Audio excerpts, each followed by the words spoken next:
Hey everybody, how's it going? So tonight we're going to do a video on how to estimate the cost of your parts. I have a method and a tool that I use, and I thought maybe this would be useful to somebody else. It's not completely exhaustive on every single nook and cranny of a cost, but you can actually get it there pretty close. And the nice thing is so I have saved this as a template. It's view only, but feel free to sort of like go to my Google Drive link that I'm going to put in the description, save it as your own thing, and then you can modify it and do whatever you want with it. So I put in a couple of quick little notes at the top. So obviously make a copy, save it to your own drive. You'll need to then go in and set up your machines, your labor rates, and your capabilities. And just a note, any colored cell is a formula. So I haven't locked those down or anything, but they've all got formulas in them and VLOOKUPs and junk like that. So just know if you go playing in these colored cells and you delete something, you've deleted something. You'll just have to go grab a template again. So that's that. So once you grab it and save it, like I said, you need to go set up your machines. Now, I will leave my machines in here and my costs and junk like that. Most of these are, I don't know, fairly accurate. Most of this is just for example. And when we're talking about labeling your machines, it's your automated machines, right? Or your semi-automated machines. So your CNCs, your 3D printers, your laser, which is debatable. Because this assumes that you don't need an operator standing there all of the time to do something. Now you might decide something different with like a laser, right? Because that's just safety first type of thing. So anyway, this is how I've sort of laid it out. And if you see any one of these rows with a none in here, they need a none. This sheet needs a none. So just leave it. Add your stuff above, add your stuff below. Leave the none there, right? It is what it is. So as an example, for my Carve King 2, my CNC router, right, I put in a purchase price of $1,500. I think I have a 3-year useful life on that machine before I potentially have to do some sort of major repair or replacement. I think I'm going to use this an average of 1 hour per day. So that's what this column is. It's how many hours of use per year, 365. Right? I think I have an estimated maintenance cost on this thing of about $100 a year. So spoil boards, maybe a stepper motor, a limit switch here and there. So I think it's about $100 a year. So we get into a total maintenance cost on this based on how many useful years you have, right? And then I go into how much energy usage I have in this particular machine. So I'm pretty sure, based on the research I've done, I haven't plugged it in to check out what it is, but it's basically between the router and the control box, I believe it's 650 watts. Convert that into kilowatt hours, get a cost per kilowatt hour. So in California, I'm 22 cents per kilowatt hour. I know when I lived in Texas, it was 12.5 or 13 cents per kilowatt hour. So just an energy cost, it cost me more to make the same part in California than it did in Texas. I get an hourly energy cost, my run cost per hour, and I break that all down. I take that all up and I break it down to a cost to run this machine per minute. So all of the things here on the worksheet from a time scale perspective, I bust it all down to minutes. So I'm completely aware that when you run something on a 3D printer, it's typically in hours and not minutes. That's okay. Just convert your hours to minutes, and I'll show you where to do that and how. And then I also include a setup time, which equates to setup cost. So what I want to make sure that I include is the time that I have to take to set up the machine. So for every single part that I have to run, right, there is time involved in taking whatever blank material on the CNC in this case, putting it down, getting it zeroed, clamping it, loading my G code into UGS and all that good stuff. So I basically say, look, that's about 2 minutes per part that I want to make sure that I account for. Maybe conservative, it may be a little, maybe not, but I think that's probably about average. And then I get a setup cost. So I've done that with all of my machines, my Ender 3, my Mars, my Diode, all of my semi-automated machines. Next thing I've done is I set up my labor rates. So I'm a one-person shop, right? But I wear different hats depending on what I'm doing with the part. So I've classified what I might pay somebody in my state to perform that job, and that's the value I place on that particular operation. So you can see my general labor and my package ship person, right? Different hats. $16 an hour. That's basically minimum wage in California. my machine operator, so the person running when I'm wearing my machine operator hat, this is not the type of person that needs to know how to program the machine, right? They just need to know how to run the machine. So where's the on-off button, how to home it, how to swap tools, maybe how to change filament, what to do if something goes wrong. So there's a slightly higher skill set than just the general labor, so that's valued at 20 bucks an hour. And then from a CAD CAM perspective, I basically bill that time as like 60 bucks an hour. So I think that's probably under market, but it's what I'm happy charging. So if I'm designing something or if I'm doing CAM, I value that time higher than the other stuff, right? And so again, that busts it down to a cost per minute. Then you want to list out all of your capabilities. Now this does include everything. So your machine centers, your manual operations, things like that. So things like cutting, if I'm going to miter cut something on my miter saw, my CNC router, my laser, my printers. If I'm doing assembly, right, so I'm taking a part and I put in another part, I want to account for assembly time, my package ship time. If I have a router table, so if I'm pulling something off of the CNC router and I need to round out a corner on the or an edge on the router table, I have that. I have my clean cure station time in here, sanding, finishing, drill press, stuff like that. So I want to account for all those things. And so you kind of need to go through your shop and figure out what you want. Like the one thing I didn't have in here is my vinyl cutter. Now I have that as a machine. Oh, never mind. I'm not going to put that because I already have it as a machine. So like weeding out time and stuff like that, it's debatable if you're going to use that time differently. So anyway, blah, blah, blah. So there you go. Once you have those 3 tabs set up, then you can start to put stuff into your worksheet. And I use the 5 M's, right? So it's man, method, machine, materials, money. Those are the 5 M's. And I've broken them down to this order because this is how my simple brain makes the best use of this process. I think first about which methods or order of operations I'm going to use to build a certain part. And then I go through and I start associating my machine times and my labor times and costs associated with each one of those operations. So instead of going through this, I figured maybe let's just pull up an example part. So I've got this particular simple thing, right? It's a CNC clock, right? So it's a piece of wood that I'm going to cut out on the CNC, probably plywood or something. Maybe it's for this case, we'll say it's a 12 by 1 by 6 piece of pine. And then there's a clock kit, and then I'm going to apply some stain on it to make it look a little bit nicer. And then I need a battery. And actually, you know what? I'm not going to include the battery. Customer's going to include their own battery, so forget. So that's the materials I like to break down just right off the bat, what I know from a material perspective I'm going to need in this. And then I think about which tools I'm going to use for this, and do I have specific tools to accomplish this. So in this case, I have an end mill. And again, I'm not going to charge the full rate of the end mill per part. So if you spend 20 bucks on an upcut or a compression end mill or something like that, right, I'm not going to put 20 bucks over here in my tooling. I'm going to carve out a fraction of that across maybe 100 parts or something. So I'm going to say, let's just say in this case, that I bought a tool specific to do clocks. I bought a compression end mill for 20 bucks to do 100 clocks, right? So then I'm going to do a fraction of that for each part. Same with like my sanding discs, right? So I know I'm going to spend some time when I pull this off the CNC to sand all each side and the edges and stuff like that, but I'm not going to account for a full sanding pad for each one unless I'm really swapping out a pad for every part. I think it's a fraction of a part, right? Like I can probably sand 20 or 30 of these before I need a new one. Easy, right? So let's talk then, now that we know what our materials are and have a pretty good idea what our tools are, let's walk through what order of operations. So I've got a board. It's a 6-foot board that I've got to cut. So I'm going to start off with this cut/shear operation. I don't have an automated machine to do that. This is manual labor I need to do. So I'm going to go ahead and ignore this whole machine column. You don't need it in this case.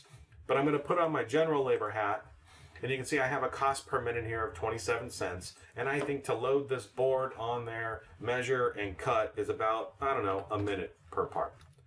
And the material on that, let's say that this, per board foot, this is $2.50. So that's my blank cost, right? So I've got a blank that I'm going to put on the CNC. I can't reuse the stuff after the, the scrap, right? So I'm basically just going to do, so the cost here is $2.50.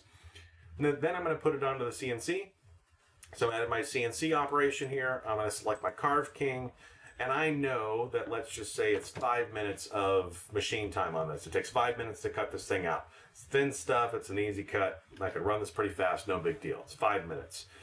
So you can see here I've got my time, my machine time, which equates to a cost over here, machine cost, right, of 15 cents. You can also see I have setup costs, right? So that setup time that we said for every part, that's going to be additive. So you don't have to account for it because it's already there. Now, what you do want to account for is, well, I've got a machine operator here, and they're 33 cents an hour. Now, am I paying them to watch, or am I paying myself to watch this part for 5 minutes, or can I go be doing something else that's productive while this machine is running and still be close by in case something happens for safety reasons? That I can do. But what I do need to account for is, well, when the part's done, I've got to pull the thing off the bed. I probably got to clip some tabs. I need to vacuum up some stuff. So I need to account for that time. So I'm going to say that's 2 minutes. I don't really have any cost there other than the fractional cost of my end mill, which I'm going to say I use 20 cents of an end mill in that case. Now, and then so we've got it cut, we cut off our blank, we put it on the CNC, now it's done on the CNC, now I'm going to go to a sanding operation. So this is kind of rough, I'm going to sand, I don't have an automated machine, so again I'm going to ignore general labor hat, and I'm going to say it takes 3 minutes to sand the front, back, and edges of this thing to get it nice and smooth. And I'm going to say I'm using, I don't know, 10 cents of a sanding pad here. And then I'm going to go to my finish operation where I'm actually going to be applying stain. And again, general labor, I'm going to say it takes, I'm going to just call it 2 minutes to apply a coat of stain to this thing. And I think I'm going to use 25 cents worth of stain. It's expensive stuff. And then after the finish is done, now I need to assemble it. So now I've got my clock, I got my clock base, and now I've got my clock kit. I need to stick this thing together. So I have an assembly operation I'm throwing in here. Again, no automated machine, general labor. I'm saying to basically take this kit, stuff it in the back, one nut, put the arms on, all that good stuff. I think that whole process takes 2 minutes. Now I know that the kit that I bought for the clock kit is $2.33. And so what I like to do also with that is my landed cost for parts. So if I'm buying 100 clock kits, and I've got taxes and shipping on top of that, I take the total cost of that, divide it by 100, and that's the cost that goes in there. So I make sure I'm capturing all the costs related to that part. And then now it's basically a finished product. Now I need to pack it and ship it. So my pack ship time is going to go in here. Again, no automated machine. I'm going to use my pack ship labor type here, and I'm going to say to basically fold the box, print the label, put the thing in, wrap it up, put some packing material and all that stuff. I think that takes a minute and a half. And I know that my label cost me 5 cents because I buy a ton of them. And I know that my box cost me 60 cents. And basically the packing material I put in there, I'm going to say another 5 cents. So I'm at a grand total of 70 cents in packing material. And then this is where I decide if I'm going to include free shipping with the product. And generally if I do, then I'll say if it's first class in the US, I know $4 per, on average, is probably pretty good. At safe cost. Some a little less, some a little more, $4 in the middle.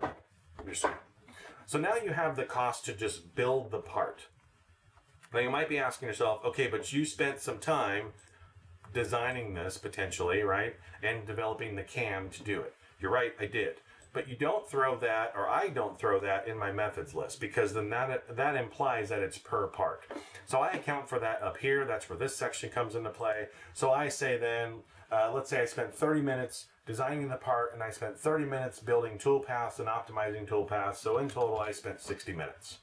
And that equates to $60.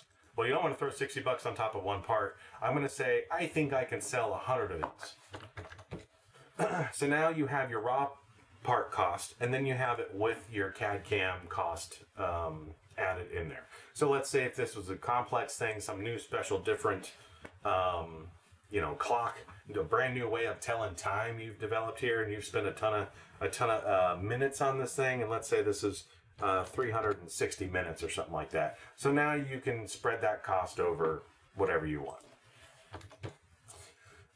So now you have your cost.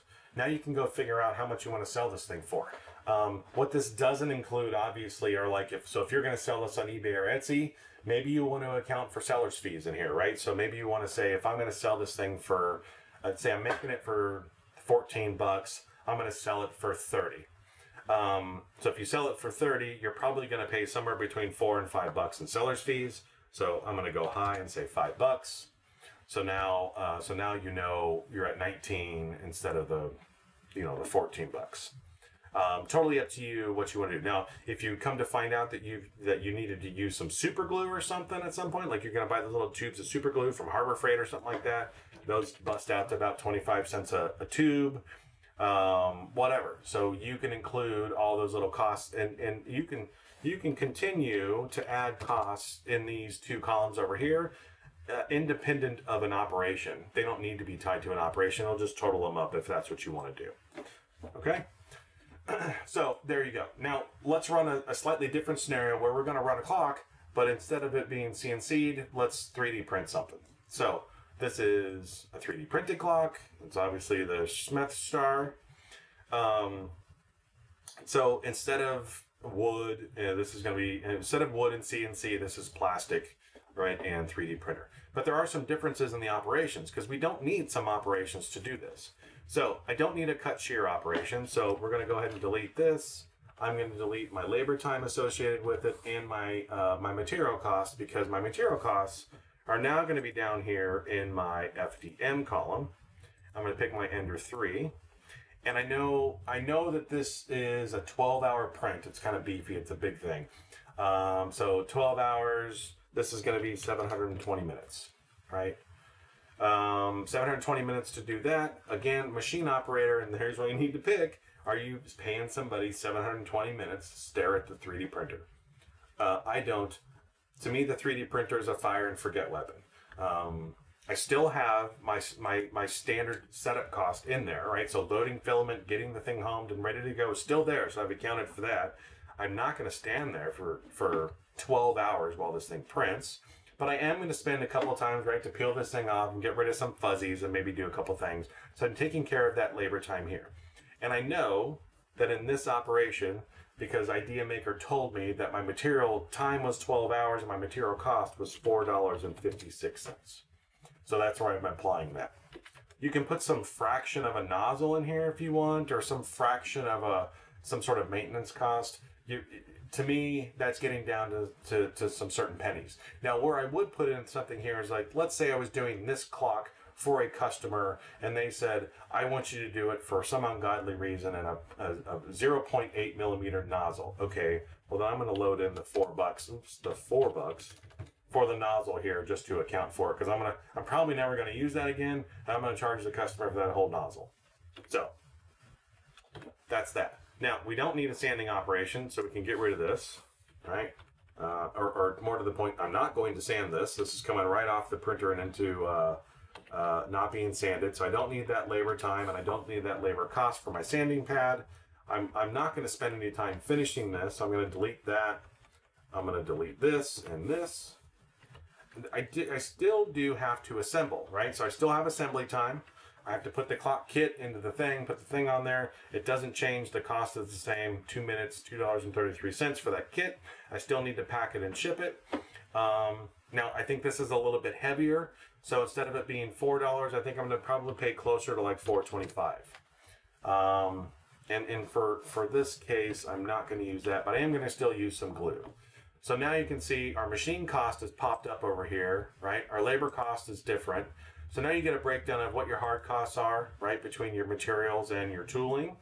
You can see what your labor costs are and what your machine costs are, and all runtime and all that good stuff. And so again, if you spent any time on CAD or CAM, maybe you didn't, or you didn't design this, you just had to slice it. So maybe you only spent 15 minutes doing that. And you're still, let's say you're going to make 100 of them. Now you can apply it across all 100 parts. So there you go. I hope this is helpful for somebody. Feel free to, again, you're going to be able to take this, once you pull down the template and make a copy of it, it's going to be open for you to do whatever you like to it, load your machines, and hopefully this is useful for somebody. I know I like to use it. So anyway, like and subscribe, and have fun. Talk to you later.